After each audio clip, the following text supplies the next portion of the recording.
Motions.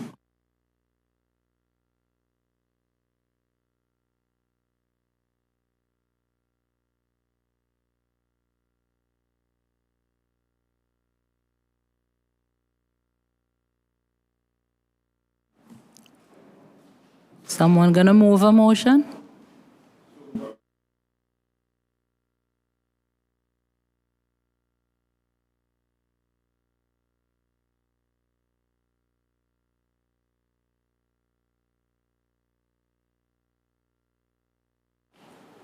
I recognize the Honorable Premier. Thank you very much, Madam Speaker. Madam Speaker, I beg to move the second reading of a bill shortly entitled Bank Interest Levy Act, Cap 1128. This bill, Madam Speaker, is not one for increasing nor decreasing the bank interest levy at this stage. It is just simply a bill to regularize the collection and timely payment of the bank interest levy.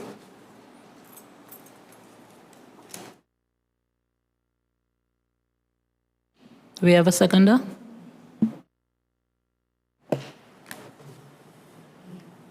I recognize the Honorable Deputy Premier. Madam Speaker, I rise to second the motion.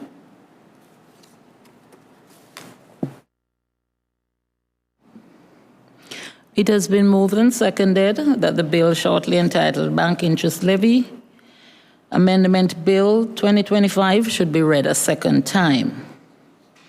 The House is now open for debate if there's any presentations to be made.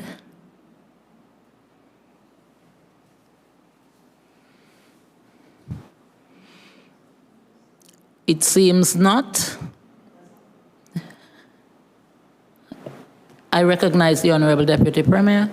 Madam Speaker, as the Honorable Premier indicated, this is not an act of any substantive amendment. What it is simply doing is to... He thinks it's very substantive, but not extensive perhaps, that the payment would now also be made to the Accountant General, and the Comptroller of Inland Revenue return in a form set out, the amount of received year of payment by the bank, the amount of the levy payable for that year of payment by the bank, the calculation of the levy payable, and any other relevant information required by the Inland Revenue. It also goes on to speak in Section 5A, which is inserted, that there's a late payment of levy. So despite the Tax Administration Act of 2023, a bank which fails to pay all or part of the levy due on or before the due date is liable to a late payment fee equal to 5% of the amount of the levy due but not paid every 30 days, which the failure to pay continues. The penalty under subsection 1 does not apply where the failure was due to a reasonable cause. And the forms are attached in this amendment, Madam Speaker. That is my contribution. Thank you.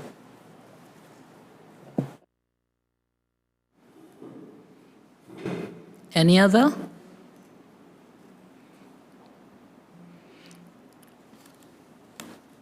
Then I suppose, Honorable Premier, do you want to say anything further? No? Okay, I recognize the Honorable Romeo. Madam Speaker, there's nothing really to add but to just simply show that we agree and that certainly this must be an improvement that the bank, certainly this must be an improvement that the bank is already in agreement with and prepared for, and that Inland Revenue and the other department would be ready to handle it. I'm sure that the government would have already assessed all of that. I just have one question. What qualifies as reasonable cause for late payment? Just want to be clear on what what sort of matters are considered reasonable cause for late payment.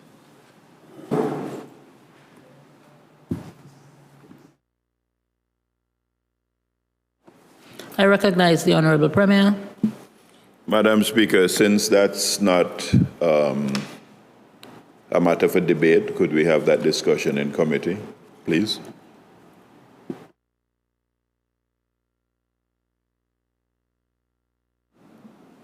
So it seems there are no further interventions.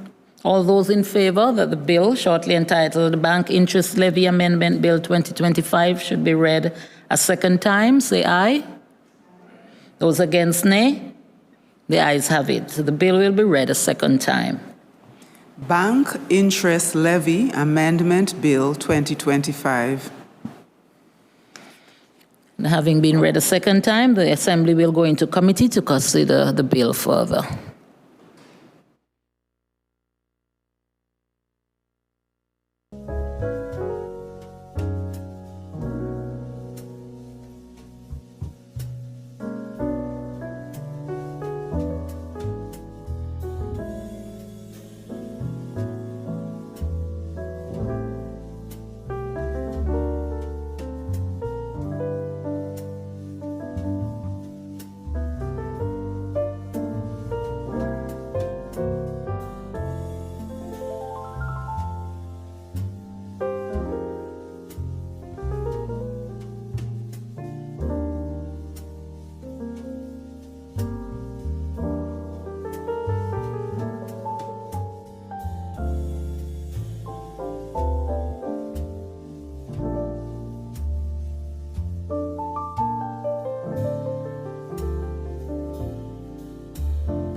I recognize the Honorable Premier.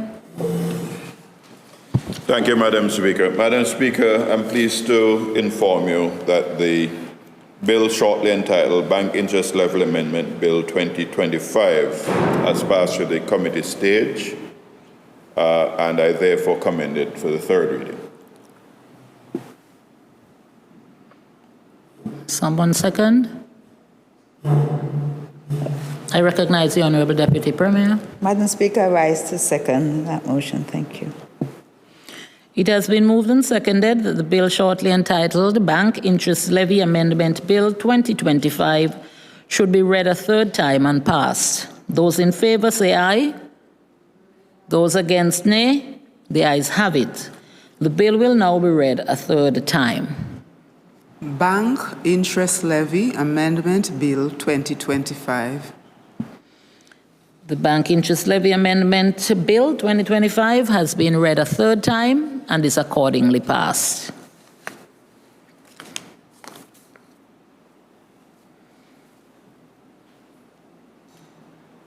I recognize the Honorable Premier. Thank you very much, Madam Speaker. Madam Speaker, I beg to move a motion for the second reading of the Eastern Caribbean Asset Management Corporation Agreement Amendment Bill. This is a regional bit of legislation.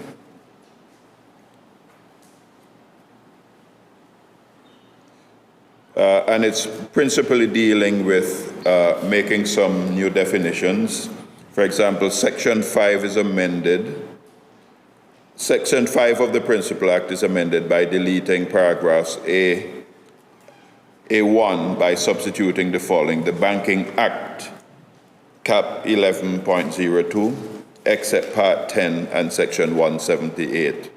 That is simply making it clearer as to what the exemptions are for the Eastern Caribbean Management Corporation Agreement. So it's nothing deleterious. It is just simply ensuring that the exemptions to be granted under the Eastern Caribbean Asset Management Corporation Agreement are properly consumed within the legislation. And I do commend this bill for the second reading.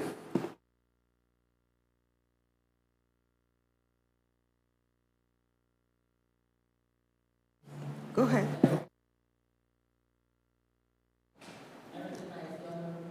Agriculture. Madam Speaker, I would just like to second the motion for the, second for the second reading, move the motion for the second reading. Any additional presentations? Therefore, I don't think the Minister of Finance would have any further comments.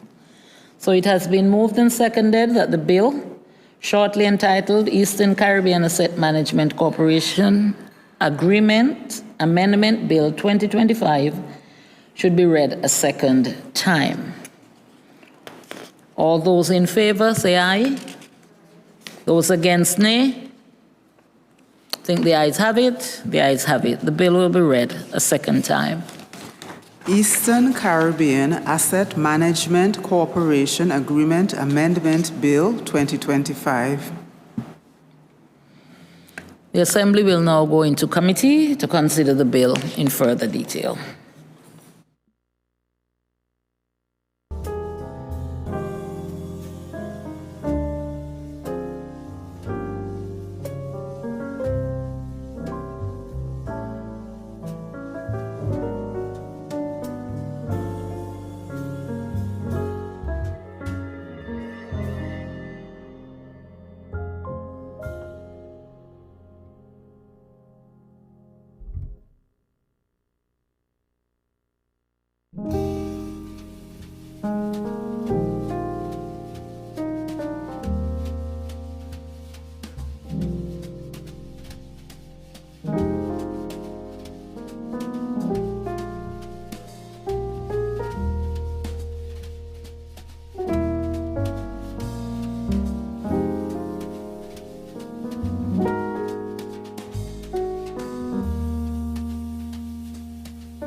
I recognize the Honorable Minister of Finance.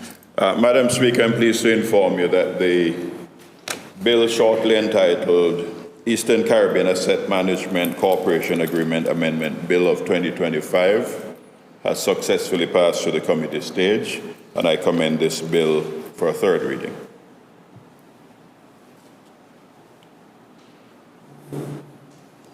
Someone second, please.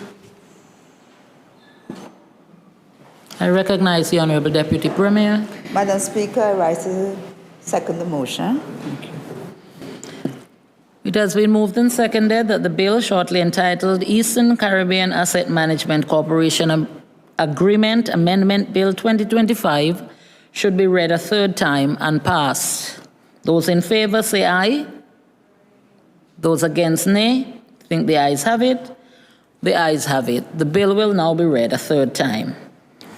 Eastern Caribbean Asset Management Corporation Agreement Amendment Bill 2025. The Eastern Caribbean Asset Management Corporation Agreement Amendment Bill 2025 has been read a third time and is accordingly passed.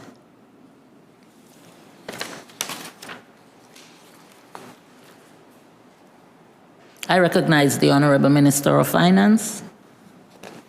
Thank you very much, Madam Speaker. Madam Speaker, I beg to move a motion for the second reading of the Hotel Tax Amendment Bill 2025.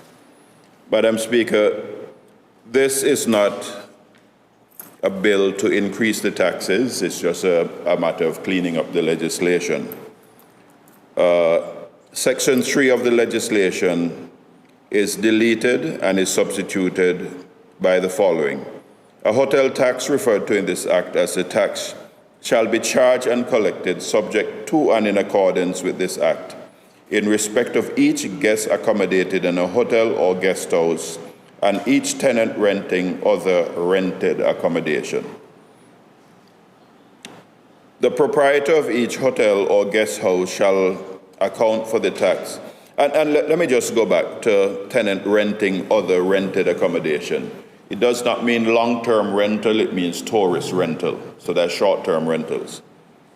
The proprietor of every hotel or guest house shall account for the tax charged and collected under this act and keep full and true records of all transactions which affect or may affect his or her liability to collect the tax in such a manner as the comptroller may direct. Directions given by the control in accordance with subsection 2 shall be served annually in writing on the proprietor of every hotel or guest house or rental property. That should include or rental property. The proprietor of every hotel or guest house and rental property, short-term rental property, shall submit to the Accountant General no later than 21 days after the end of each month the tax collected or liable to be collected for that month, and a return accounting for the tax collected or liable to be collected in respect of that month in the form set out in the third schedule. The proprietor shall, under subsection 4, shall submit to the controller a copy of a return in physical form or digitally in respect of a month no later than 21 days after the end of each month. A proprietor who willfully omits or neglects to account for the tax in the manner directed by the controller, or any person who makes any false entry in accounting for the tax imposed by this act, may, with intent to evade payment by himself or herself, or by any other person of the said tax, commits a summary offense and is liable to a fine of $1,000 or to imprisonment for 1 year. A proprietor who willfully omits or neglects to submit a return in accordance with subsection 4 or 5 commits a summary offense and is liable to a fine of $1,000. Section 4 is amended by deleting subsection 2, 3, 4, and 5. Section 15 is amended by inserting the following amendment of schedules. The governor, acting on the advice of cabinet, may by order amend the schedules. An order amending the first schedule shall lapse and cease to have effect on the expiry of 90 days, beginning with the day on which it's made, unless before such expiration it has been approved by resolution of the Legislative Assembly without prejudice, however, to the validity of anything done under such order or the making of a new order. In reckoning the period of 90 days for the purpose of subsection 2, no account shall be taken of any time during which the Legislative Assembly is dissolved. Unless otherwise provided, any order made under this section shall take effect on the date when such an order is made. And attached to it would be the third schedule. So I commend this bill for a second reading.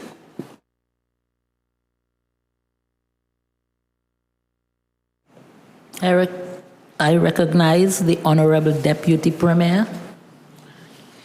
Madam Speaker, I rise to second the motion.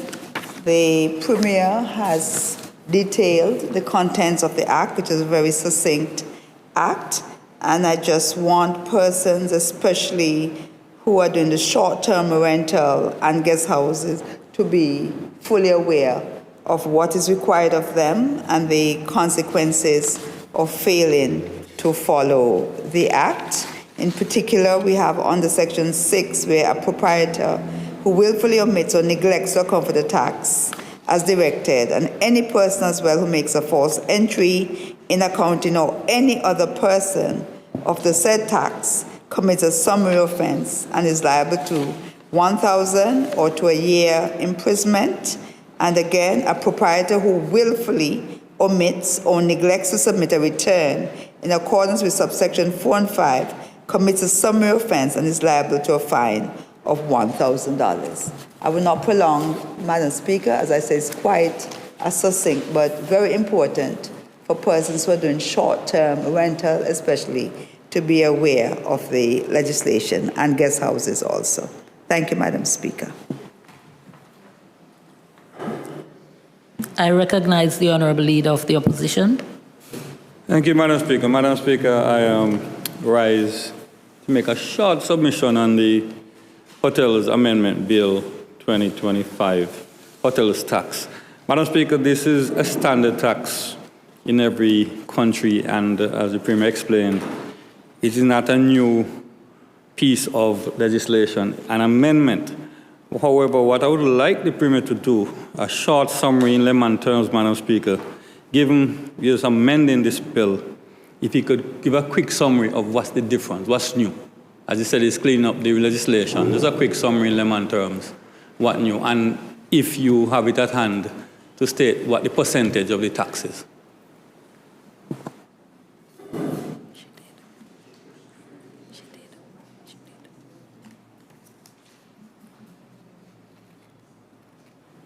I recognize the Honorable Romeo.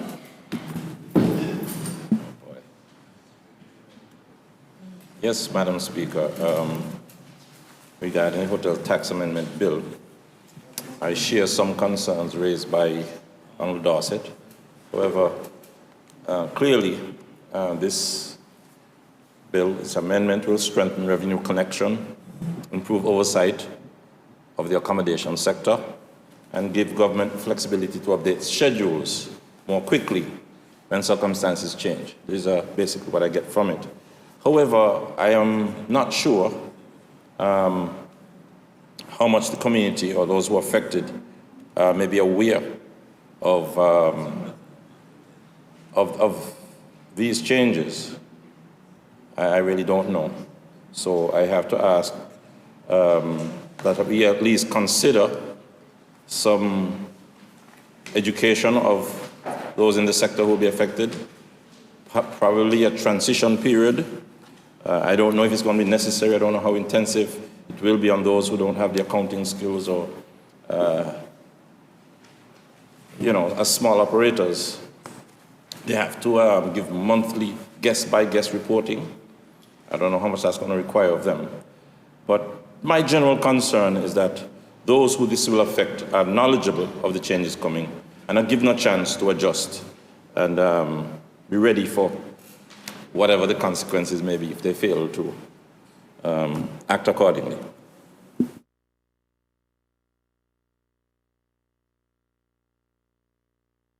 Anyone else? Honorable Premier, I recognize the Honorable Premier. Yeah, Madam Speaker, the Act is not anything new. The requirements are not anything new. It's just a matter of cleaning up the Act itself. So all of the proprietors of hotels and guest houses, and indeed villa operators, are very familiar with this, and they have been making their payments. So there's really nothing new to it, other than the fact that we're including that if the taxes are not being paid over to government, then there is a penalty. Okay, and that's principally it. It's 7%. Yeah, that is something which will be approved in the schedule, but it's currently at 7%.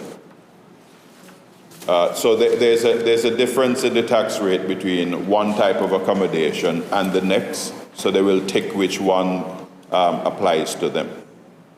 But these are taxes that are already collected, already in the system, but sometimes there are individuals who fail to pay over their taxes, and therefore the penalties have been included.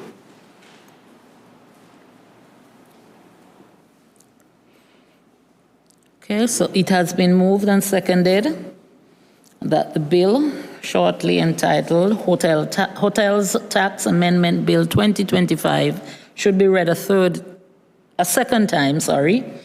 All those in favor say aye. All those in favor say aye. All those against, nay. I think the ayes have it. The bill will be read a second time.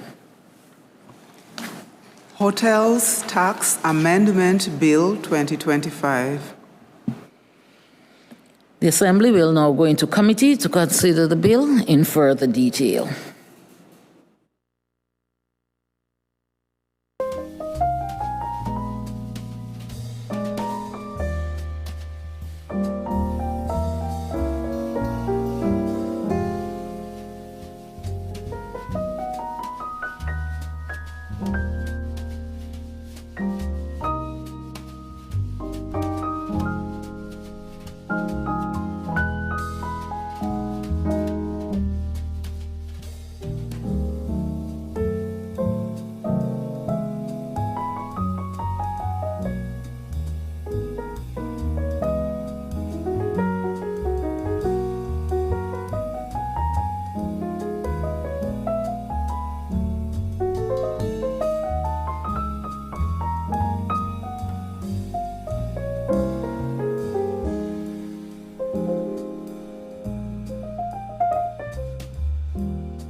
I recognize the Honorable Minister of Finance. Thank you very much, Madam Speaker. Madam Speaker, may I report to this Honourable House that the bill shortly entitled Hotel Tax Amendment Bill of 2025, we have agreed that it shall remain in the committee stage so that we can have some further clarifications, and we'll bring that back to the House at its next sitting.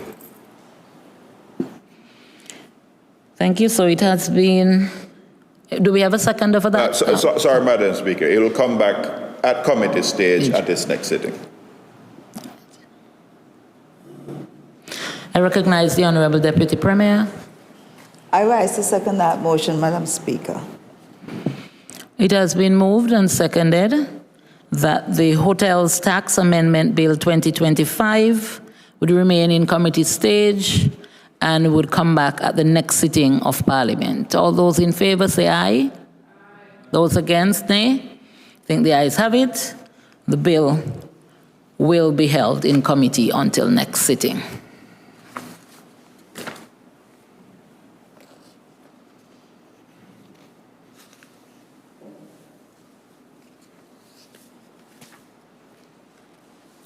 I recognize the Honorable Minister of Finance. Madam Speaker, if it pleases you, I rise to move a motion for the second reading of the Mine Aggregate Export Bill of 2025.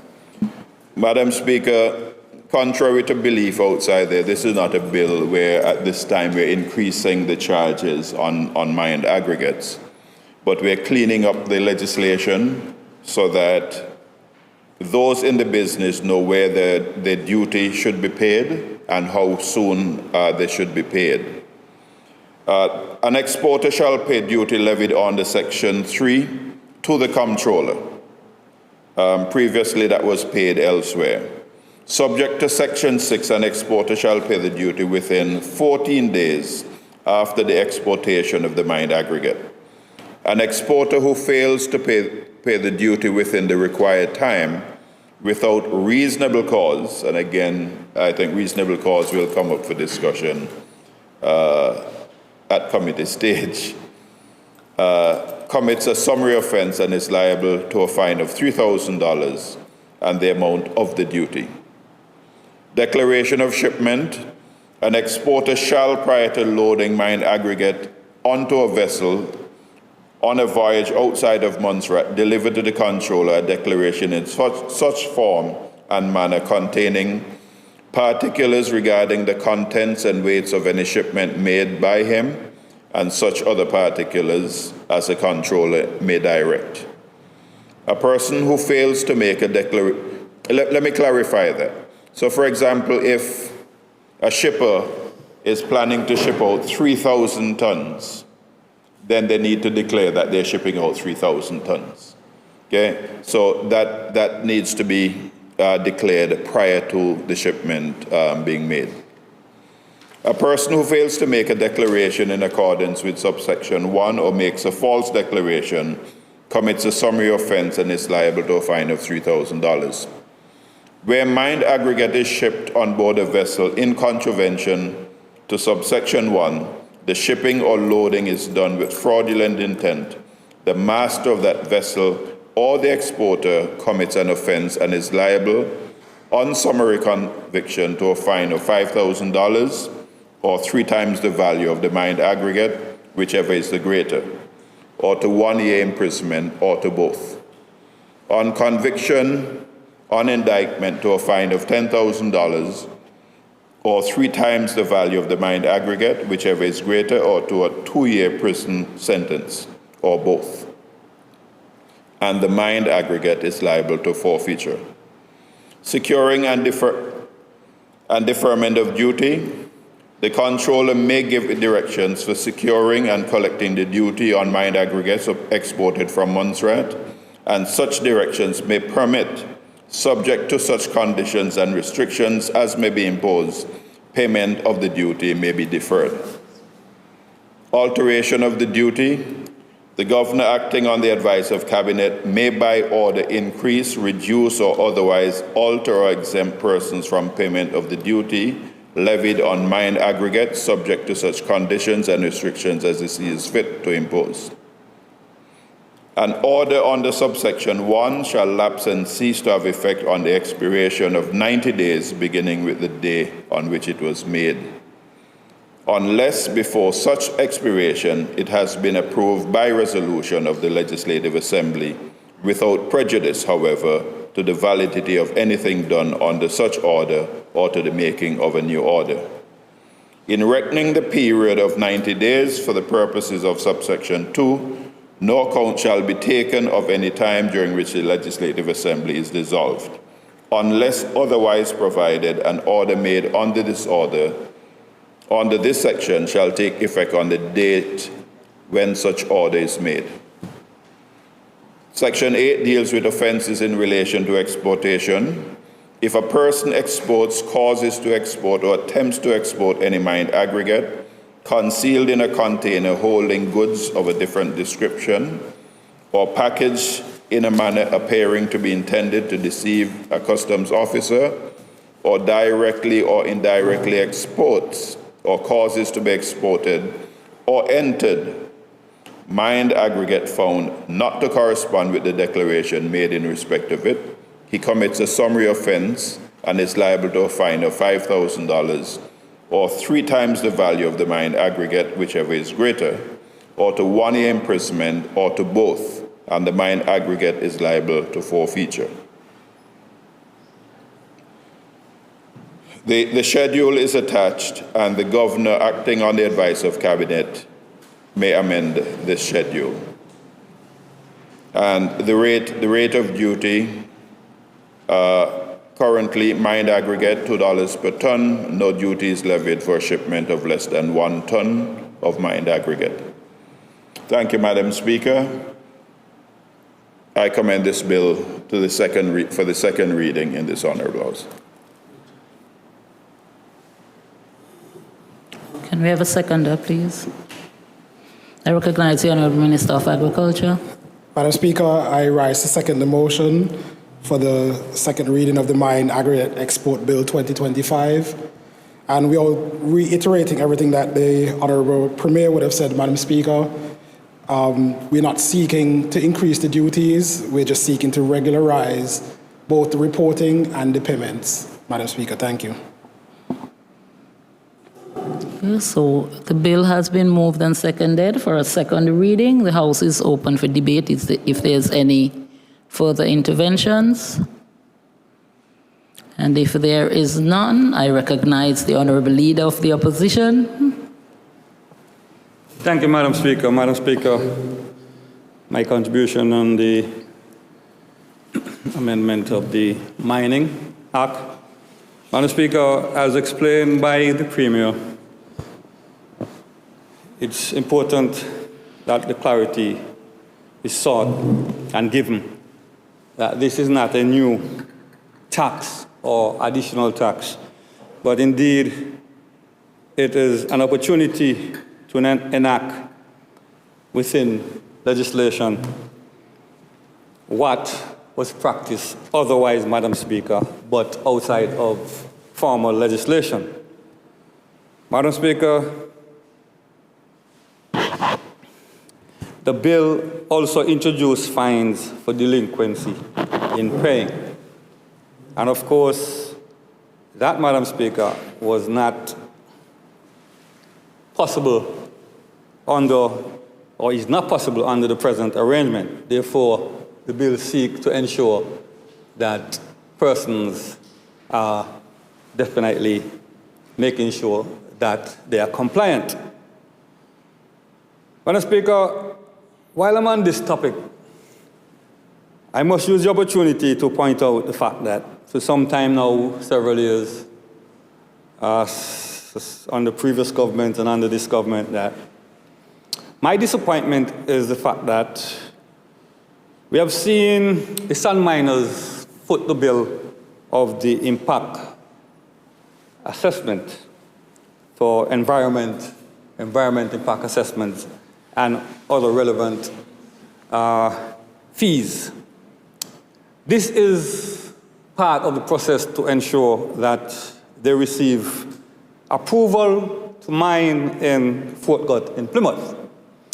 Madam Speaker, I put it to this Honourable House that in this case, even without an increase in taxes, that by mining within Plymouth in the Fort Gott, once that, Madam Speaker, what we know that Gott's Crown land, that the government itself will have that additional revenue in that what is now paid to private landowners in Belém will then be paid to the government as well. And that is an opportunity to receive additional revenue for the people of Montserrat for its natural resource. Madam Speaker, it pains my heart to know that this process has been held up for so long, and it would be good if, in the consideration of the amendments here, that the government will find a way to speed up this process, to unlock, Madam Speaker, wherever the deadlock is, and to move forward so that we can see the people of Montserrat benefiting more from its natural resource. Madam Speaker, it would be remiss of me if I don't make sure that my argument in the House is balanced. Madam Speaker, I want to just remind the Honourable House that there's about 60 full-time and part-time workers employed by this industry. And while my data, Madam Speaker, is in 2020, I'm going to still give it because by now I'm hoping the Premier stand up and say there's an improvement in the revenue because it's 5 years on. And Madam Speaker, contribution to the payment and social security for these workers back in 2020 is $407,000 per year.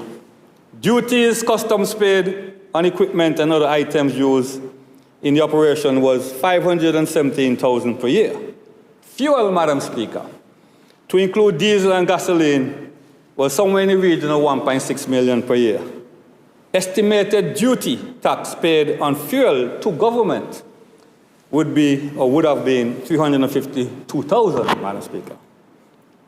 Payments made directly to the Montserrat Port Authority on barges, $2 million per year. Royalties on raw material, $340,000 per year.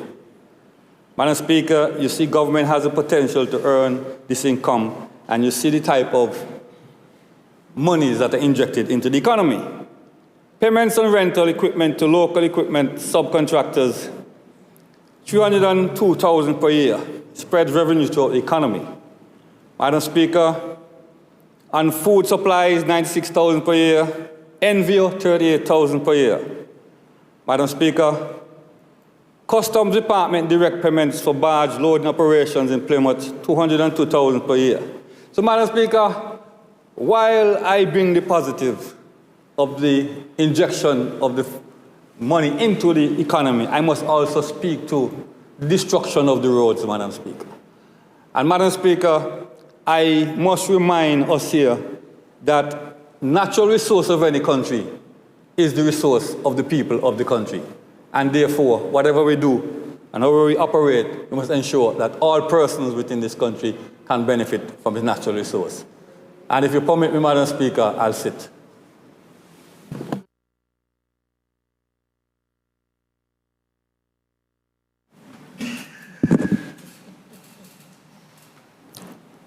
I recognize the Honourable Romeo.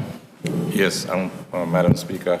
It would be remiss of me not to stand to support the Leader of the Opposition and to emphasize as much as possible that on this side we support the government fully in making the move to make the gut in Plymouth more accessible to the miners, in that Honourable Lewis has been making this point, and as I think about it even more and I listen to the miners, it means they're actually mining all the way up close to Molyneux right now. And the difference between traveling from Molyneux to Plymouth as opposed to the gut in Plymouth to the port is significantly greater, which means if they were to mine in Plymouth, they will spend less and they will make more money and they could be taxed more. And Not only that, they'll be able to ship more often, and get more. And again, we get more, which means we may not need to increase the levy at all by that change. So I know the challenges government faces. I know it's not something that will fix overnight. I know that, they want it as much as anybody in the opposition would want it, the government. So they need to know that we support it, and the miners need to know that we're all in agreement in this House. And I hope that the same thing will happen on other matters, where we express our full agreement and a way forward. Thank you, Madam Speaker. Any other interventions before the Honorable Minister of Finance wrap up? No? Honorable Premier, please. Thank you very much, Madam Speaker. Madam Speaker, I do commend the Honourable Leader of the Opposition for that comprehensive summary of the benefits. We do recognize that.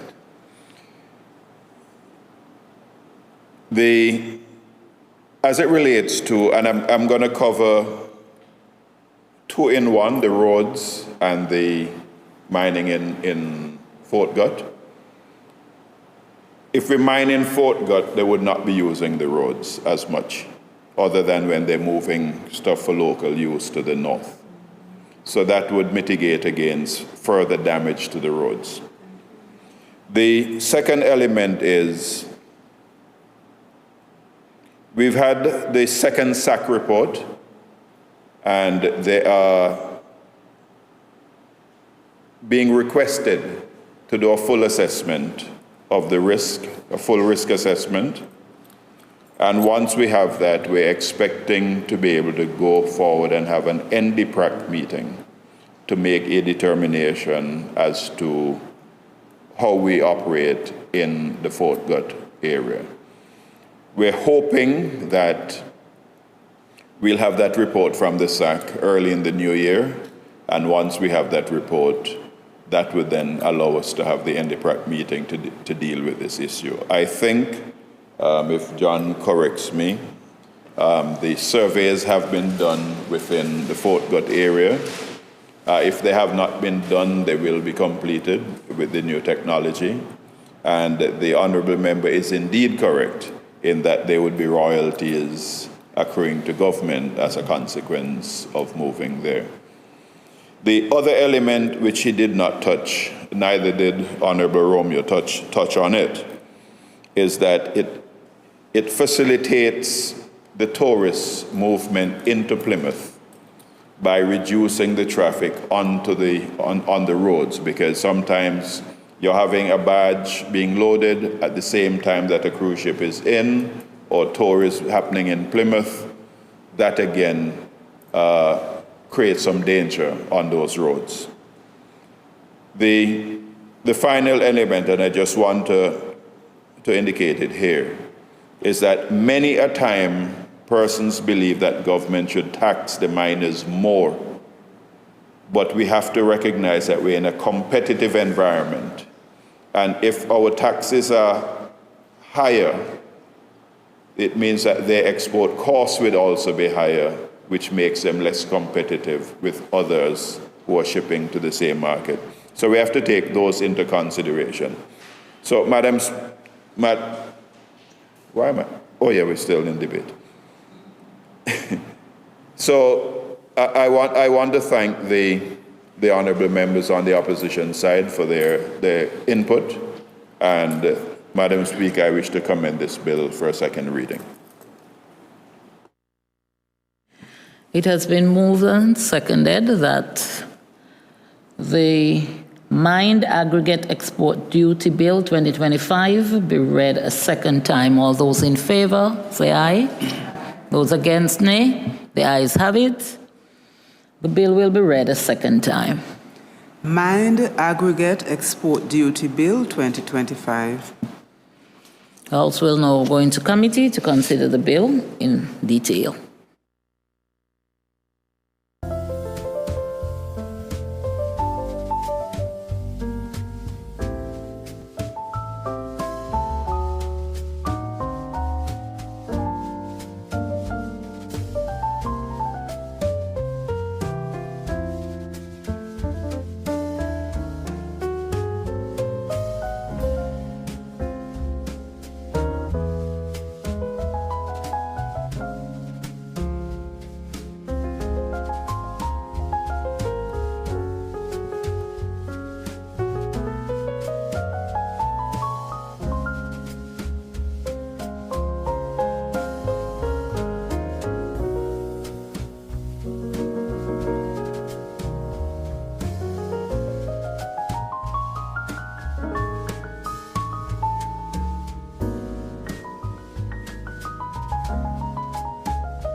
Assembly, sorry, will now resume its sitting.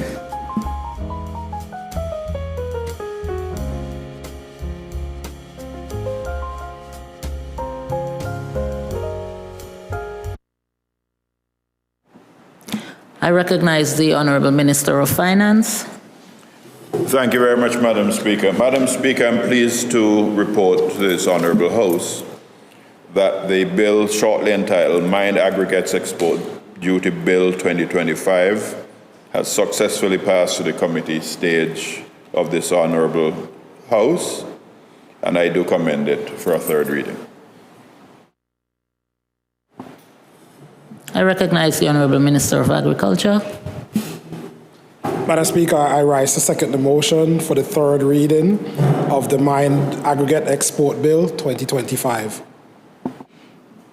It has been moved and seconded that the bill shortly entitled Mined Aggregate Export Duty Bill 2025 should be read a third time and passed. All those in favor say aye. Those against, nay. The ayes have it. The bill will be read a third time. Mined Aggregate Export Duty Bill 2025. The Mined Aggregate Export Duty Bill 2025 has been read a third time and is accordingly passed.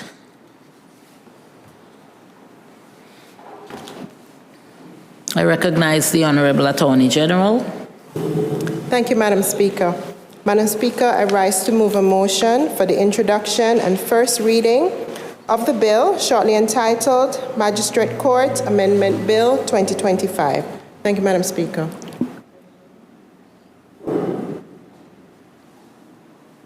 Seconder. I recognize the Honorable Acting Financial Secretary. No, you have.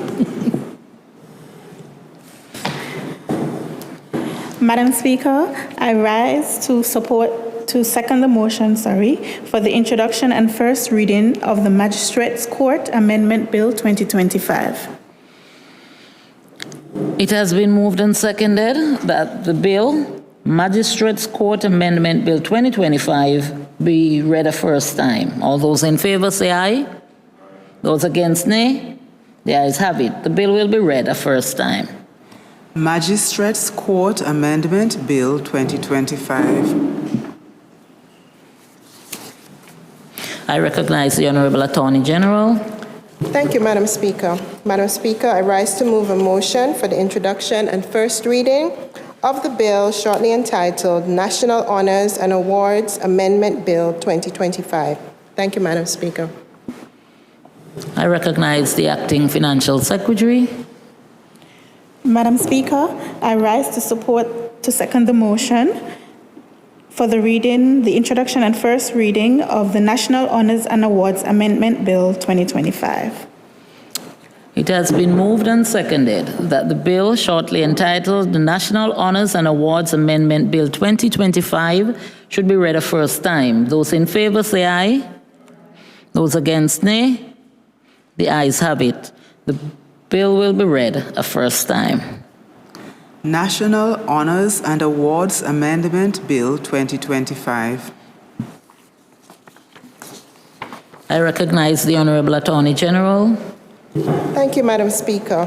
Madam Speaker, I rise to move a motion for the second reading of the bill shortly entitled Elections Amendment Bill 2025. Madam Speaker, the Elections Amendment Bill is a consequential amendment that's necessary because of the amendment that was made to the prison rules by the Prison Amendment Rules 2024, SRNO 32 of 2024. Madam Speaker, under the Prison Amendment Rules 2024, the definition of unconvicted prisoner was amended, and to ensure that there's consistency within the legislative framework, Clause 2 of the Elections Amendment Bill amends Section 2, which is the interpretation section of the Elections Act, to replace the definition of unconvicted prisoner. So the definition in both pieces of legislation for unconvicted prisoners would now be the same.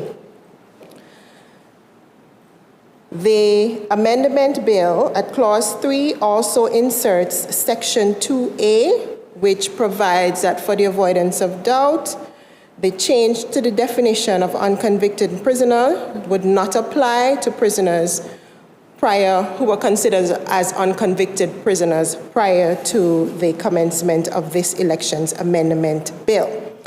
Madam Speaker, these are the two provisions in the elections amendment bill, and I commend the bill to the House for its consideration and debate. Thank you, Madam Speaker.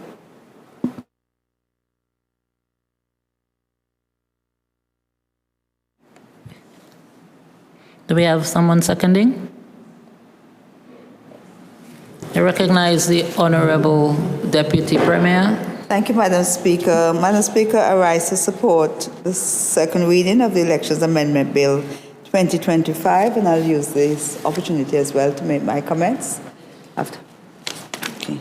Madam Speaker, I support this bill. As we have always said, a person is innocent until proven guilty.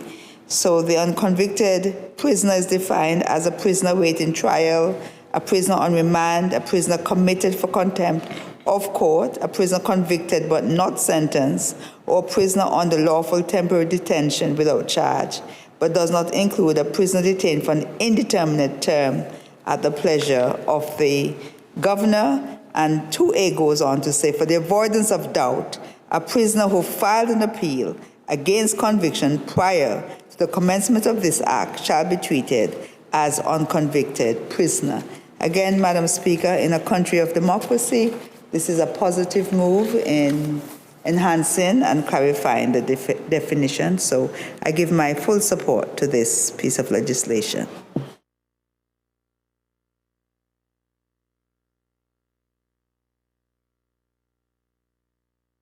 It has been moved and seconded that the bill, shortly entitled Elections Amendment Bill 2025, should be read a second time. But before we go any further, is there any, before the question is put, is there any further interventions on the bill? I recognize the Honorable Malkia.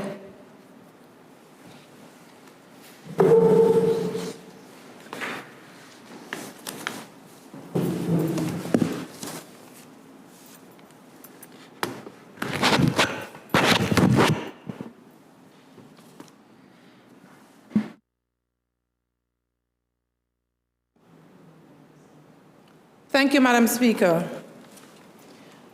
Madam Speaker, I rise to contribute to the debate on the Elections Amendment Bill 2025 and to register my deep concern that this bill, in its current form, does not seek to address the critical recommendations made by the 2024 Election Observation Mission.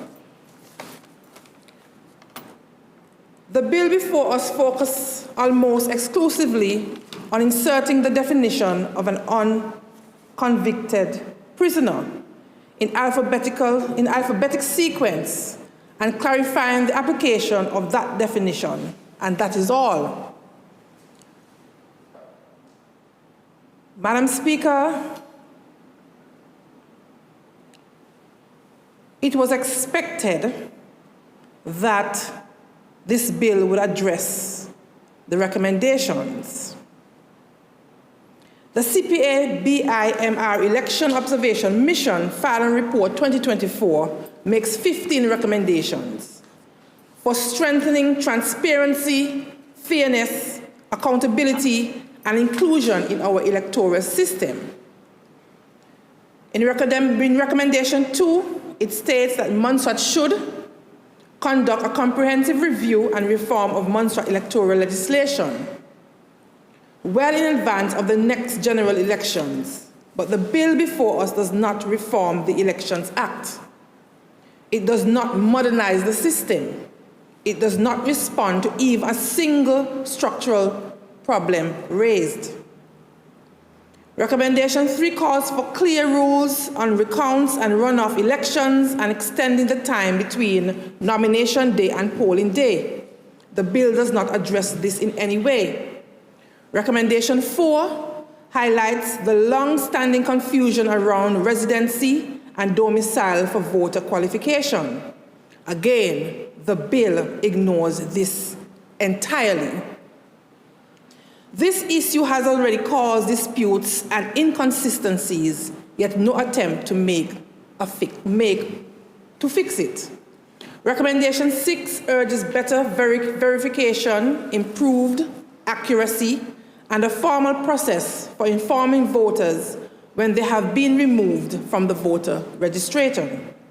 Again, the bill being presented in the House is silent, and Montserrat still does not have a mechanism to notify a voter when they are removed from this list.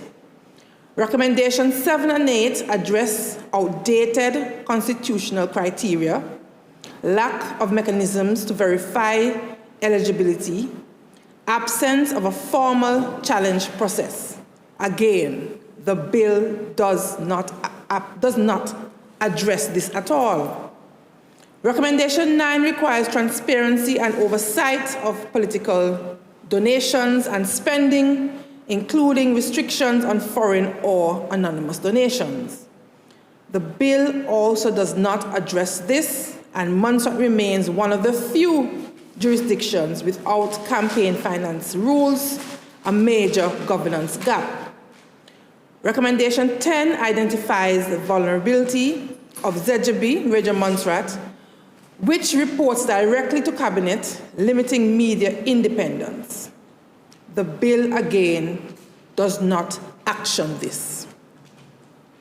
Recommendations 11, 12, and 13 focus on diversity, mobile polling stations, and voter engagement among youth. The bill addresses none of these issues. Recommendation 14 highlights weaknesses in closing polls and handing over materials. Yet again, the bill offers no improvements. No amendment to Article 53, the minimum threshold for election results. This is recommendation 15, aimed at clarifying the 6% threshold requirement, still untouched. The report recommends extending UN CSC, ENAC, CEDAW, and the CRPD to Montserrat, treaties which are essential for anti-corruption, gender equality, and disability inclusion. The bill does not address any of these commitments. The bill defines unconvicted prisoner and clarifies their eligibility, which appears to be a response to handling of prisoner voting in the last election.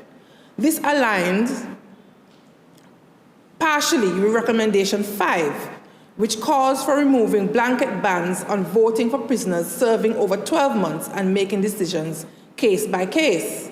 But even here, the bill only deals with a definition, not the broader human rights and electoral rights considerations outlined in the report. The government should be committed to strengthening democracy following the ills of the 2024 general elections. It leaves a loophole, Madam Speaker, for monies to be passed in T-shirts or pictures of ballot papers to be taken and payments received. Yet, what is brought before this House today does not strengthen democracy. It does not modernize elections, and it certainly does not protect voters' rights. It is a minimalist amendment to a system that urgently requires comprehensive reform. The people deserves transparency in campaign financing, clarity in voter eligibility, fairness and certainty, better accessibility for voters with disabilities, and especially for persons who are unable to leave their homes, youth engagement, gender sensitivity protections, independent media, and modernized elections act. But instead, we are presented with a 2-clause bill that avoids every major recommendation. Madam Speaker, Parliament should insist that government returns with a full amendment package addressing the recommendations outlined in the Observer Mission Report, clear recount and runoff procedures, definition of residency and domicile, a modernized voter registration and notification system, campaign finance legislation, media independence provisions, provisions to protect women in politics, youth voter engagement strategies, stronger mechanisms for verifying candidate eligibility, amending Article 53 to clarify the 6% threshold, and extension of key human rights treaties. This is what electoral reform looks like. Madam Speaker, this bill is not harmful, but it is inadequate, timid, and misaligned with the needs of the country and the recommendations of international observers. After all, Montserrat deserves a modern, transparent, inclusive electoral system. What we have before us today does not deliver that. I therefore call for government to commit immediately to a second phase of amendments that address the full range of reforms required for democratic integrity. We owe the people of Montserrat nothing less. Thank you, Madam Speaker.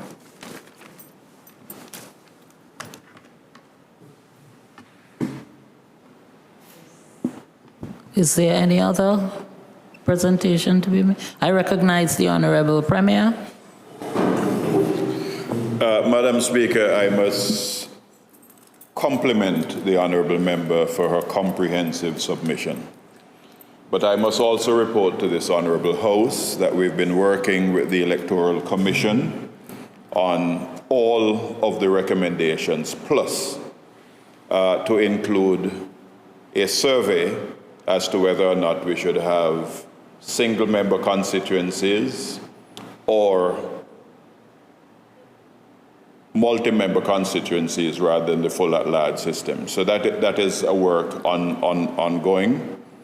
There's work ongoing in relation to every one of those other considerations which you have mentioned.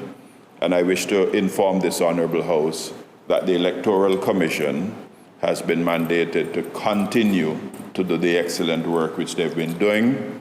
But as I've said to them, we do not have a long time between now and the next elections. So we need to ensure that they have those in place so we can come back with a comprehensive bit of legislation. Thank you very much, Madam Speaker.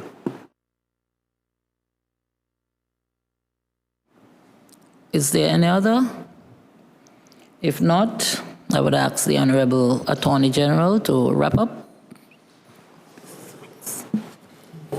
Thank you, Madam Speaker. And I'd also like to thank the Honourable Member and the Premier for their interventions on the bill. Madam Speaker, as the Honourable Premier has indicated, the Electoral Commission has already started their work to consider improvements to the electoral system. I think this morning there was even in the news, they announced to the public the fact that this process is ongoing, asking members of the public to give their feedback by way of the survey that the Electoral Commission has published on their website. So I do hope that everyone will give their inputs, provide responses to the Electoral Commission, provide their recommendations and their concerns in relation to the electoral process.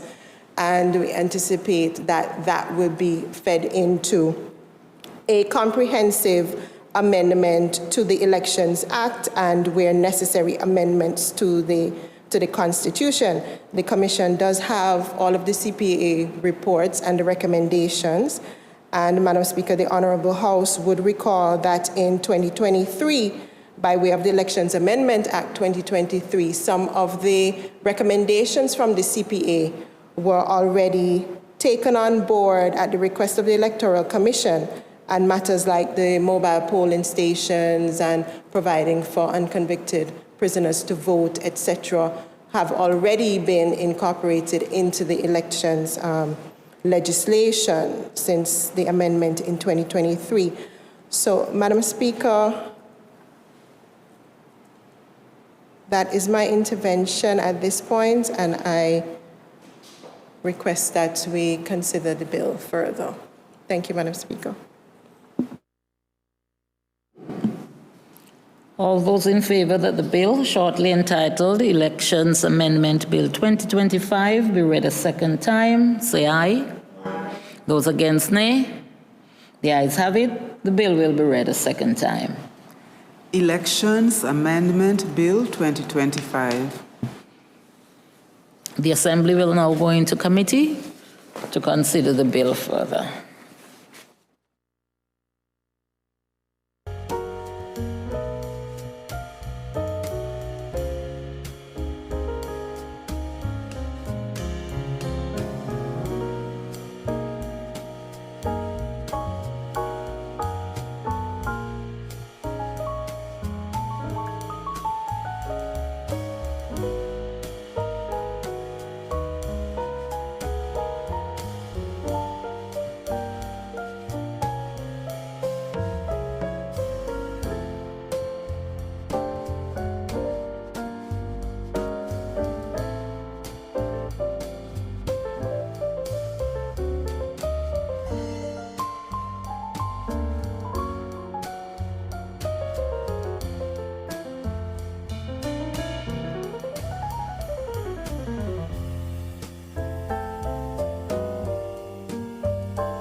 I recognize the Honorable Attorney General.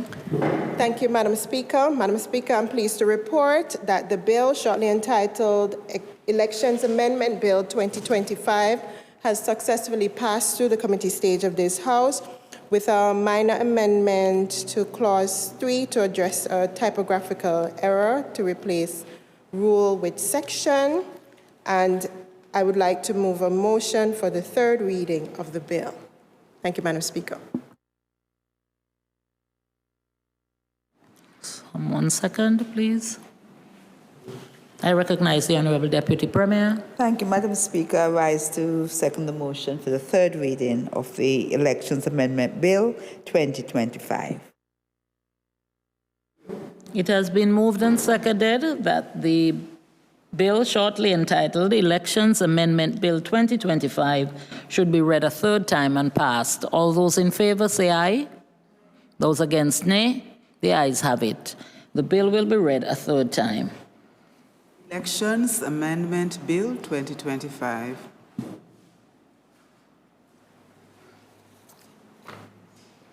I recognize the Honorable Attorney General. Thank you, Madam Speaker. Madam Speaker, I move a motion for the second reading of the bill shortly entitled Police Amendment Bill 2025.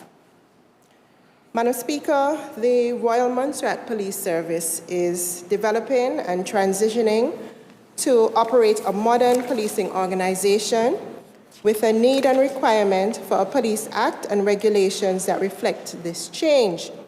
The Police Act was first enacted in 1951 and amended over time, with the last amendment being in 2014. As part of the transition process, Madam Speaker, the RMPS is seeking to create a framework outlining clear processes to address performance and misconduct, to raise the standards of professional behavior and conduct within the RMPS.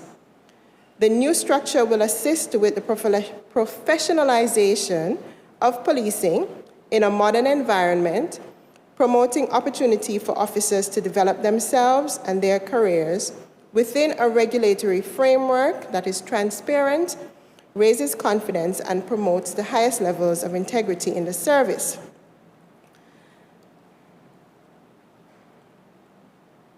Madam Speaker, an amendment to the Police Amendment Bill 2025 is necessary to enable the implementation of regulations which seek to support the highest levels of professionalism and integrity, addressing matters of performance and discipline.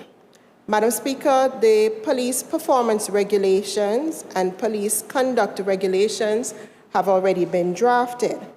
The police performance regulations outlines how incidents of unsatisfactory performance would be managed and how performance improvements can be supported in a structured way. The police conduct regulations outlines misconduct and how disciplinary infractions would be addressed. Madam Speaker, because the Police Act currently addresses the matters such as hearing of charges, disciplinary charges, and the creation of a disciplinary tribunal, the amendment to the Police Act, this amendment to the Police Act is necessary. The proposed amendment to Section 35 provides for a charge to be heard and determined utilizing the improved and streamlined procedures established by regulations under Section 54 of the Act. The current Section 36 sets out aspects for a process for an appeal against decisions of the disciplinary tribunal, and the proposed amendment will allow for a more detailed appeals process to be set out in the regulations. Provision is also made for matters such as determination of payments during suspension, eligibility for pay on acquittal and conviction, which will be addressed by way of the regulations. Finally, the regulation-making powers under the Act have been extended to allow for the creation of detailed and pellucid rules relating to the conduct and performance of police officers. Madam Speaker, I commend the bill to the House for its consideration and debate. Thank you, Madam Speaker.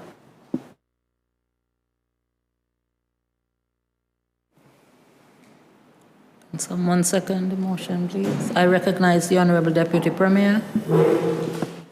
Madam Speaker, I rise to support the motion, second reading of the Police Amendment Bill 2025.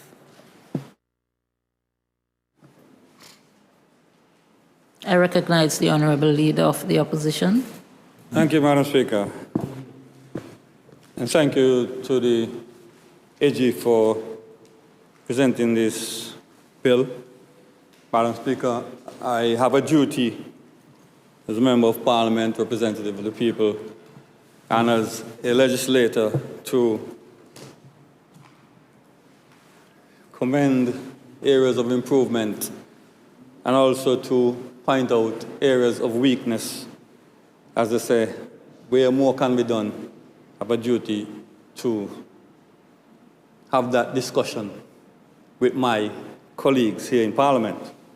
Madam Speaker, the bill before us speaks to the replacement of an existing appeal process within a substantive act. It's not a new act, it's an existing act, and it's proposed to replace an existing appeal process with, for me,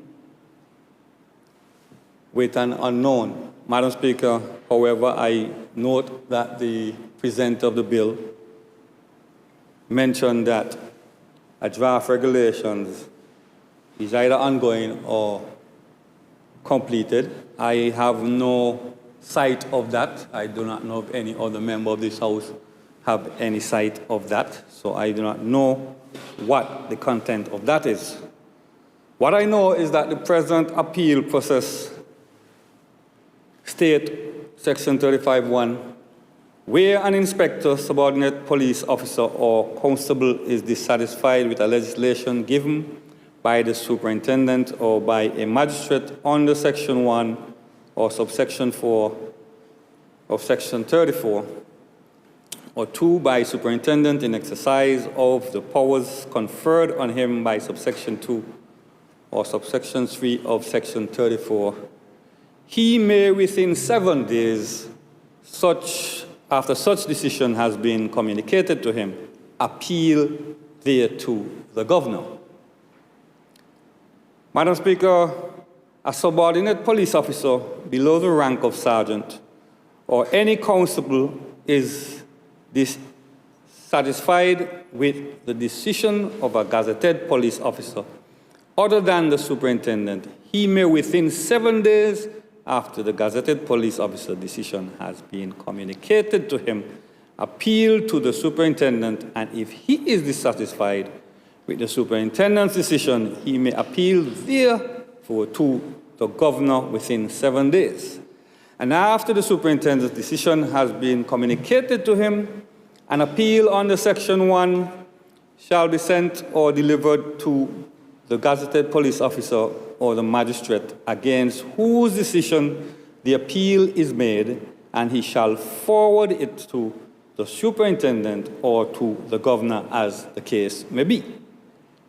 Where any appeal is made, the notes of evidence in the case, together with any statement which may be made by the offender in his defense, shall be forwarded to the superintendent or to the governor as the case may be.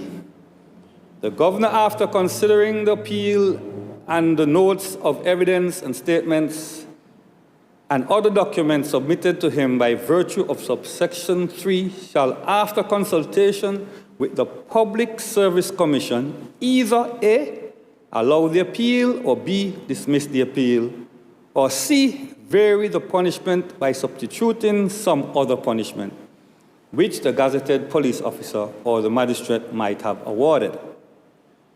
Every appeal under this section shall be in writing, and the decision of the superintendent, if there is no further appeal, the governor shall be final. The governor's decision shall be final.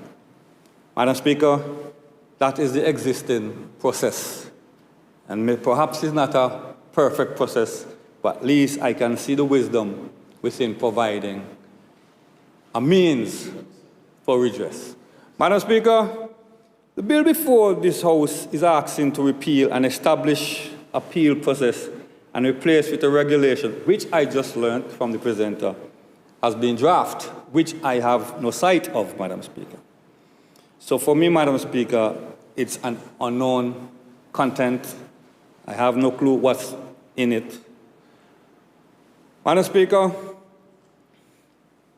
as legislators, we are meant to make informed decisions. It would be irresponsible of us if we make decisions in darkness, not knowing what we are replacing an existing known content with. Madam Speaker, I am one that believes that workers have rights and that authority has the authority, and we respect authority, but workers do have rights, and we must allow due process to take place. And I'm sure that on the other side, they agree with me. We have, Madam Speaker, a former festival queen and magistrate on the other side. And if she don't agree with Madam Speaker, then something is wrong. Madam Speaker, I'm not even sure what level of input the police welfare had in the drafting of the regulations that will replace the existing appeal process. If you note, the present legislation speaks of the welfare, Police Welfare Association, and it does so for a reason. Madam Speaker, the wisdom of our forefathers when they're drafting this legislation is for a reason. They put things in the act for a reason. And while I agree that we can come and improve, we have to know exactly what is it that we are making different? What's the difference we're making? And make sure that we are not putting anyone at any disadvantage. So, Madam Speaker, I would like to call upon my colleagues to take into account what I just said when we decide a way forward. Well, Madam Speaker, before we move forward, I want to make another point. It's an important point, and I think that I need to make it. The police bill as it stands, Madam Speaker, Section 50 of the Police Act states every constable and subordinate police officer may be required to retire from the service on attaining the age of 50 years, and every officer may be retired from the service on attaining the age of 55 years. So you have 54 people below inspector and 55 people above. Provided the governor in special cases may permit an inspector to retire on or after attaining age of 55, provided that the governor may employ a retired inspector for 2 more years. Not my words, but the words of the present act. In contrast, Madam Speaker, and contrary to the Police Act, the Pension Act, Madam Speaker, that governs all government workers, including the police, Madam Speaker, state the constable and officers' pensionable age are actually greater than 50 and 55. Madam Speaker, it is clearly outlined in a table, and it depends on when you were born. So, Madam Speaker, if you were born in 1968, police or no police, you retire at around 62, and you have an early retirement date, maybe about 4 years before that. So, Madam Speaker, as I said again, as legislators, we have a duty to make sure that we are comprehensive, and even if we have to argue and bash one another, as long as at the end of the day, we get it right. That is what's important. So, Madam Speaker, because when the new Pension Act came into being, Madam Speaker, legislators did not bring back the Police Act to the House to make the changes and align that age, pensionable age, with that of the overall I recognize the Honorable Attorney General. Madam Speaker, this is a matter which is currently in active litigation. And I don't know, that is appropriate for the Honorable Member to be going in depth. These are actual matters that are up for consideration before the court. Madam Speaker, based on the intervention, I will not go into details. The point I'm making here, Madam Speaker, is important that we align the legislation, the two legislations in terms of pension. And in the committee stage, Madam Speaker, I wish for us to discuss it so we ensure that going forward, we don't have a situation where we may end up in court or whatever the You're talking discuss the alignment. Yeah, discuss the alignment of the bill. Okay. So as not to go into any details to further give any details. Right, because publicly. you know anything before the court should not be. I'm saying that it's here. important that you get the point I'm making, and therefore we could discuss it within the committee so that going forward we do not make the same mistakes as our previous legislators. So, Madam Speaker, with that, as I said, I urge every member of this House, whether you're on the opposition side or the government side, that we address these matters, as I would have made the points clear. I hope I'm clear enough, that we find a way to find an amicable way to address the matter going forward. I recognize the Honorable Malkia.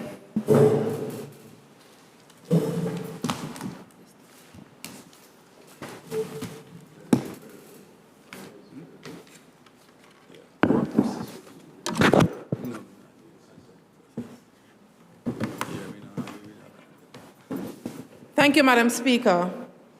Madam Speaker, I rise in support of the Honourable Leader of the Opposition and also to express my deep concern for the women and men of the Royal Montserrat Police Service, those who serve this country honorably, who every day protect our homes, our families, our communities, and who deserve fairness, justice, and due process. Madam Speaker, this bill proposes to delete sections 35, 36, 37, and 39 of the Police Act, sections that form the bedrock of disciplinary fairness, appeal rights, and pay protection. The intervention of the Attorney General spoke to regulations being drafted, but they have not been laid before this honorable House for scrutiny. We have been asked to remove clear statutory protections, remove due process, remove defined disciplinary procedures, remove guaranteed rights of appeal, remove pay protections during suspension, all while having no idea what will replace them. This is legislating in the dark, Madam Speaker. This is governance without transparency, and that is fundamentally unjust. These safeguards was placed in law for a reason, as the Honourable Leader did allude to.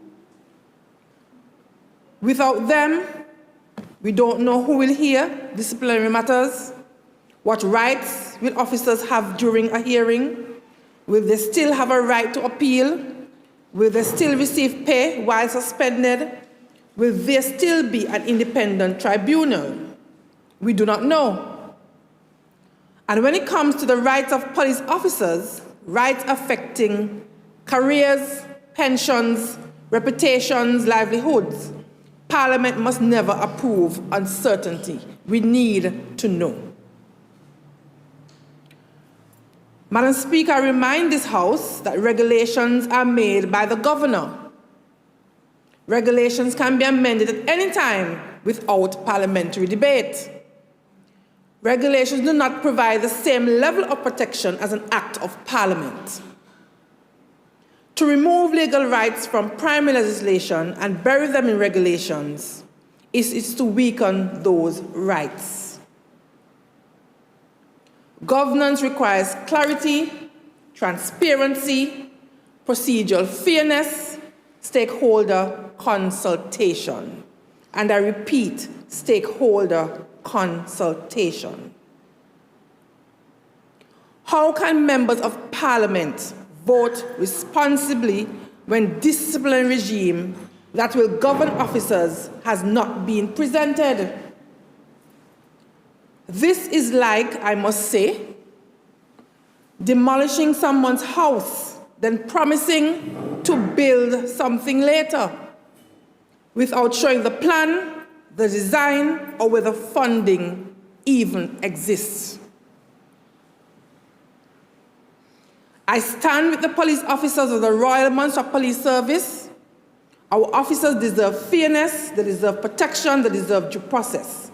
We cannot tell officers we support them, but pass legislation that erodes their rights. We cannot preach the rule of law while removing legal certainty.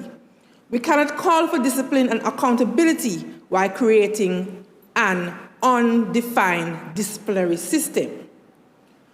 Madam Speaker, I call for this bill to be withdrawn and deferred until draft regulations are produced and circulated to members of the Police Welfare Association for their comments, a full consultation with the police officers before any disciplinary framework is changed. Any protections currently in the Act that safeguard officers' rights must remain in primary legislation. They should not be moved into regulations that can be altered without scrutiny. Madam Speaker, if this Honourable House allows these protections to be removed without a clear, transparent and democratically scrutinised replacement, we are not only weakening due process, we are opening our police officers to discrimination, victimization, racism, political interference, and to continue to the return of colonial-style control, where decisions affecting their careers and livelihoods can be made without accountability. We have seen this in the past. I will not go into detail because it's been going through the court at this moment, but it was done without accountability. We have seen it done without compassion, Madam Speaker.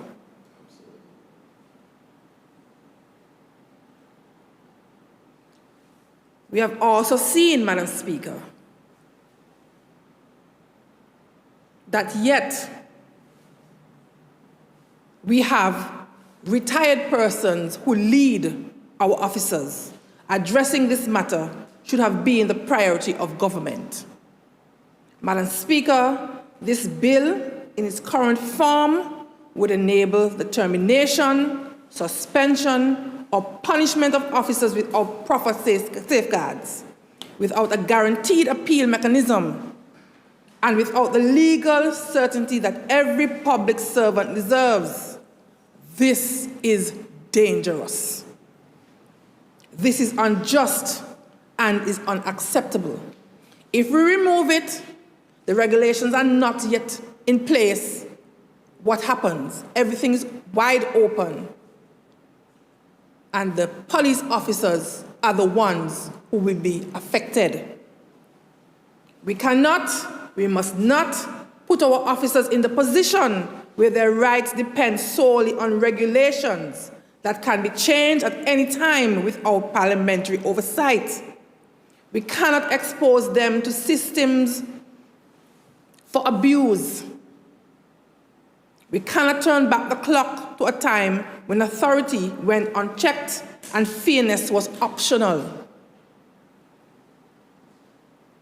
We have a duty, Madam Speaker, to protect our citizens, including the very police officers who protect and serve us even in Parliament today, Madam Speaker. They're here, and we have a duty to protect them. If we pass this bill as written, we will definitely fail in that duty. I therefore stand firmly against this amendment and call on every member of this House to do what is right, to stop the injustice, defend the integrity of our police service, and ensure that every officer has the full protection of law, not just the promise of a future regulation. It is Parliament's responsibility to ensure that no group loses rights through legislative shortcuts. Madam Speaker, I cannot support all talk, broken promises, and this injustice. I therefore urge the House to act responsibly. Thank you, Madam Speaker.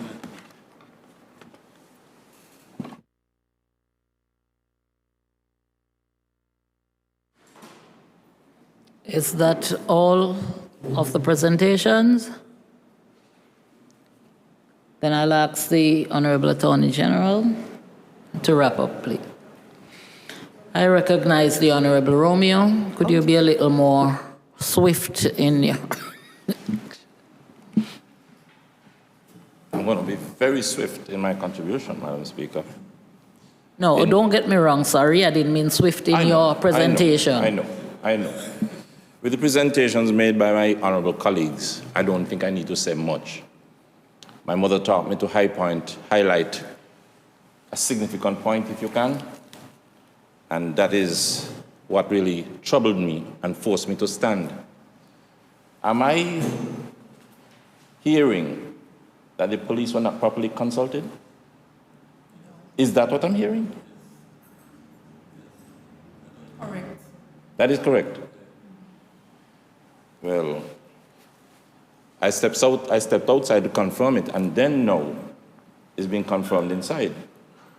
And I think without even making any further points, and I don't think there's any that need to be made after my colleagues have spoken, on that one point alone, we must take this back and consult the police officers for sure. And of course, consider all the other recommendations made by my colleagues. And again, today I want to say, I hope that this is an opportunity for us to act as one in unity to correct what was not done the last time around. And that's all I have to say. I recognize the Honorable Deputy Premier. Thank you, Madam Speaker. Madam Speaker, if you wait for the Hansard reports of this House, I've always stood in this House and clearly enunciate my concern with regulations. Parliament delegates its power to Cabinet to make regulations. And oftentimes, I have seen where that delegation did not benefit our people. I understand the reasons for regulations. I do. But I've become very wary of them. I also want to say that I have collective responsibility as a member of Parliament. But I've always said, I'm always first a member of this House. I have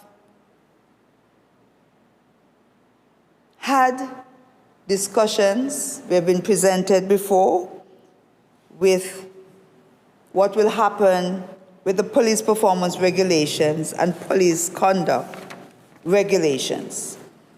As the Honorable Attorney General has pointed out, it offers a modern policing act, which is required. 1951 has been a long time. It also addresses performance. We need not pretend. Raise the standards, highest level of professionalism and integrity, professional development, and regulatory, strengthening the integrity of the police service. But I also stand today with the members of the opposition with what they have said. I have also made my inquiries, and I was told they were not consulted. And so I, too, will ask that we stand this down and some discussions take place as a House. However, which the Attorney General will address, I know there may be need in terms of the appointment of the tribunal, but she will explain that to us. But I do support all of the arguments that have been made here, and those also were my concerns. We have not been far gone from the past as well, and the same concerns that are raised, I share those, and I really believe in this modern democracy that we're advancing. Stakeholders must be consulted. It is becoming one of the bedrocks of our democracy. And so, Madam Speaker, I'm not going to prolong, but I stand, as I said, to support the recommendations and that we as a House look at these regulations.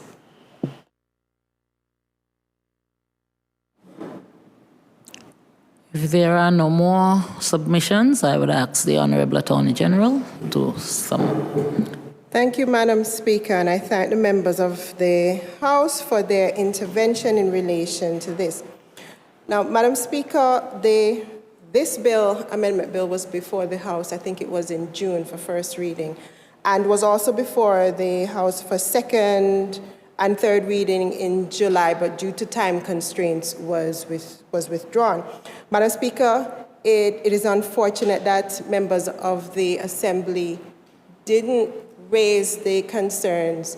I have indicated to this Honourable House and members in this Honourable House already that the reason why the bills are brought to the House for first reading and there's a break is to give an opportunity for questions to be asked. I Any member can come at any point and ask questions and seek clarity, and that is always welcomed because it enhances the level of debate and it enhances the analysis and the interrogation that is put to the bills when they come to the House. Madam Speaker, it delays the process when we wait until when we come to the House to raise these issues.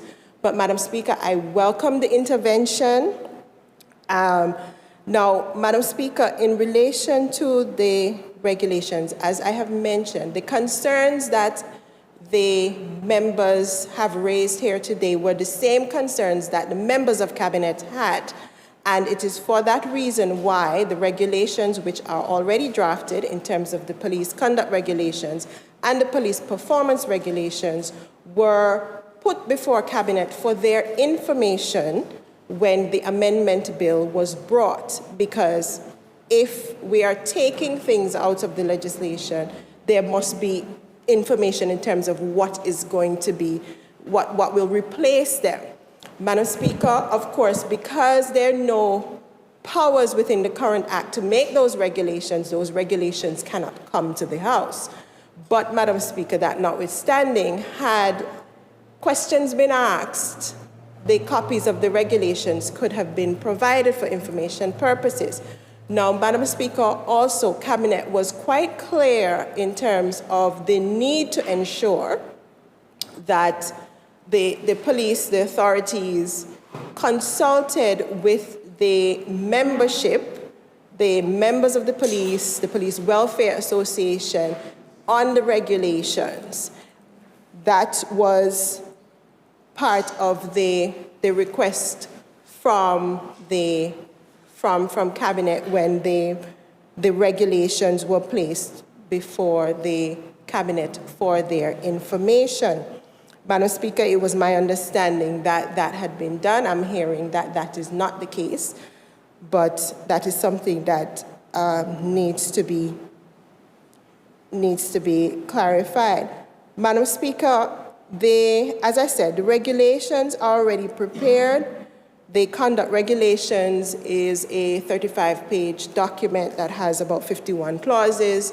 The conduct regulations is about 30 pages that has about 30 clauses and is quite detailed. Madam Speaker, I do appreciate the concerns raised about the regulations vis-a-vis the certain protections being in the Act, and that is something that the Assembly can consider further. But at this point in time, that is,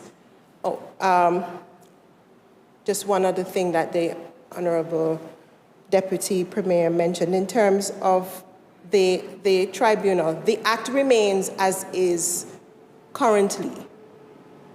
In terms of the disciplinary tribunal, etc., the House would note that I laid this morning the order to constitute a disciplinary tribunal that is for the purposes of appointing the new magistrate as the disciplinary tribunal under the Act as it currently is.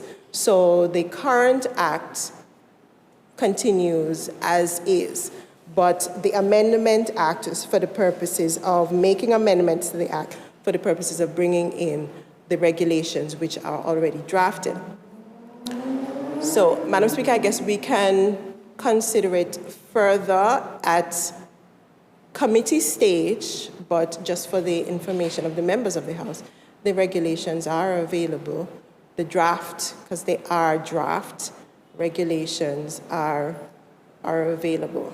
Madam Speaker, that is my intervention on the bill at this point. That's my wrap-up, and we can discuss the matters further in committee stage. Thank you.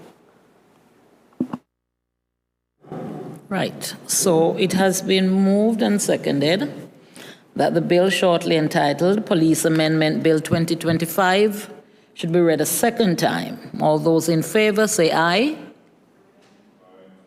All those against say nay. I think the ayes. Excuse me? I think the ayes have it. The ayes have it. The bill will be read a second time. Police Amendment Bill 2025. The Assembly will now go into committee to consider the bill in detail.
Yes, you report on the committee.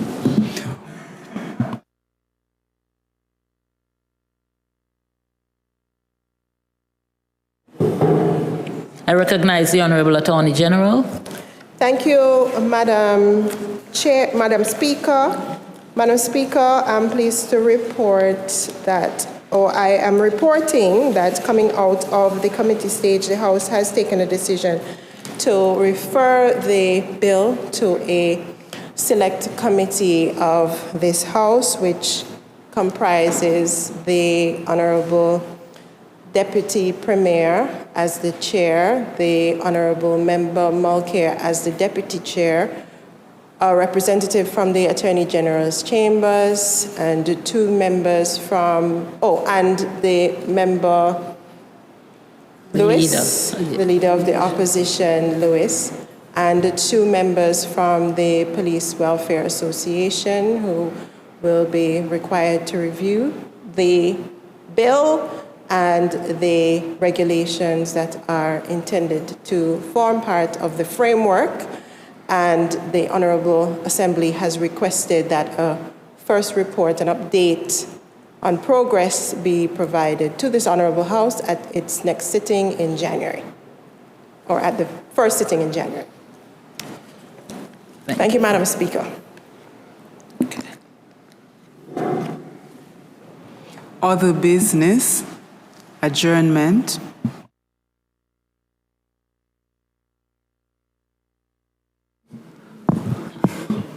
I recognize the Honorable Leader of the Opposition. Madam Speaker, I rise to move a motion for the adjournment of this sitting.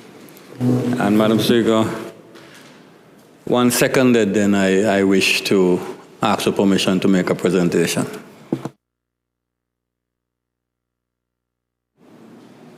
Do we have a seconder for the motion to adjourn? I recognize the Honorable Minister of Agriculture. Madam Speaker, I rise to second the motion for the adjournment.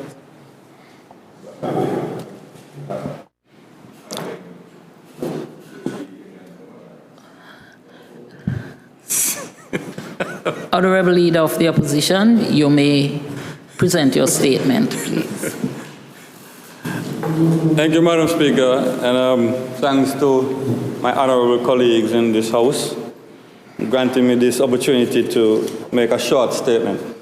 Madam Speaker, I rise today on behalf of the opposition to give voice to the concerns that our people are living with every single day. Madam Speaker, concerns that are growing louder as we approach the Christmas season and our beloved Carnival, a time when families traditionally look forward to a little joy, a little relief, and a little opportunity to catch themselves. Instead, what many are experiencing is worry, frustration, and uncertainty. And plenty old talk, as the Premier just said. Madam Speaker, the economy is struggling. There is no denying it. Whether it be our side or the other side, we can see the economy is struggling, Madam Speaker. Madam Speaker, across the island, small businesses are reporting slow sales, low foot traffic, and a worrying decline in consumer confidence.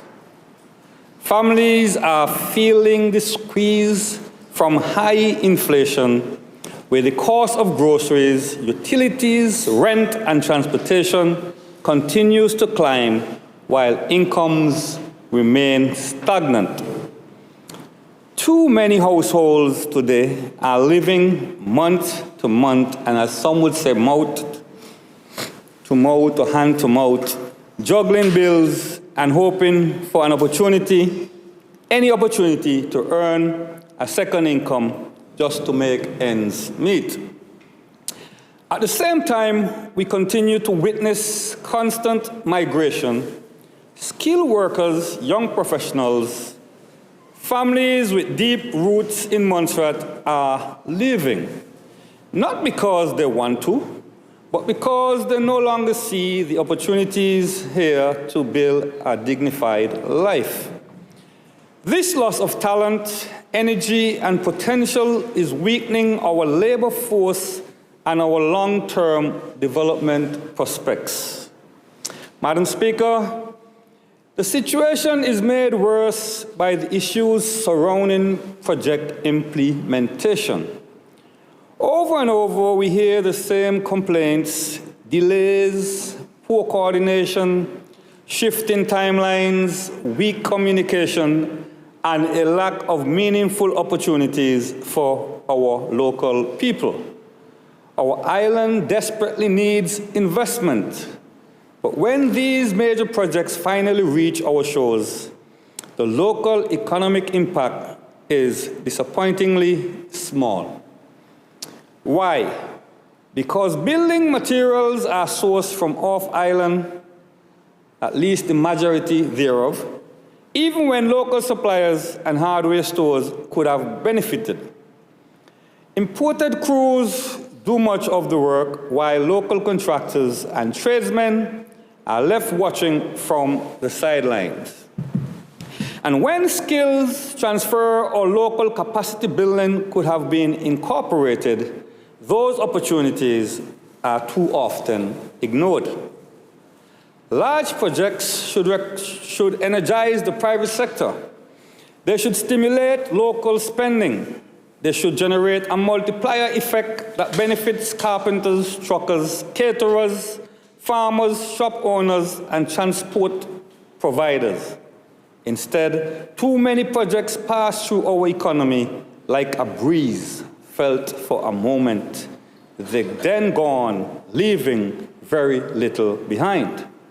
Madam Speaker, as we approach this festive season, when our vendors, artists, entertainers, event organizers, and small business owners traditionally depend on increased activity to recover from years' hardship, many are telling us that they are not feeling the buzz.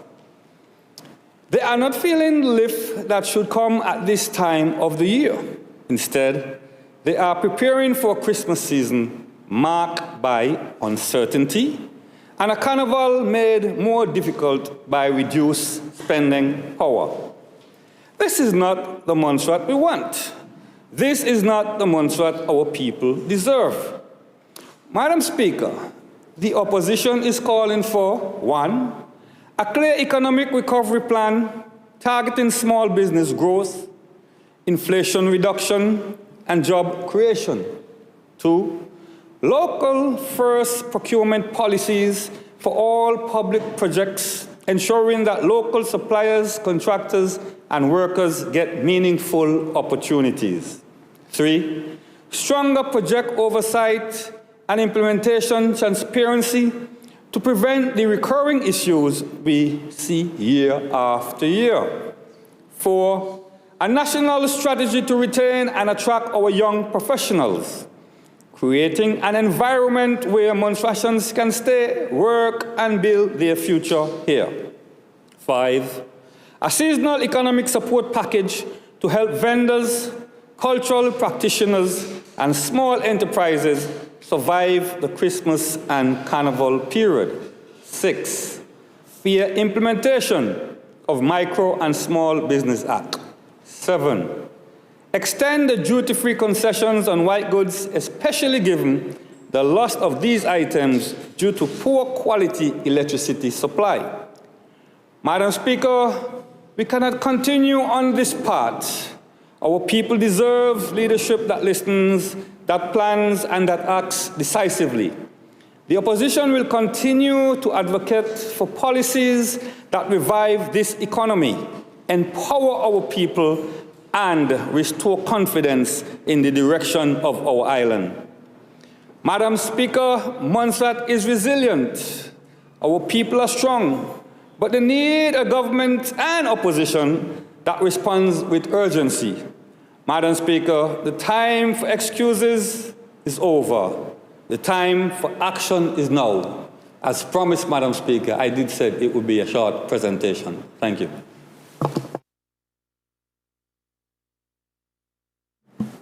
It has been moved and seconded that this honorable house should stand adjourned. Sign a die. All those in favor say aye. All those against nay. The ayes have it. This honorable house now stands adjourned. Sign a die.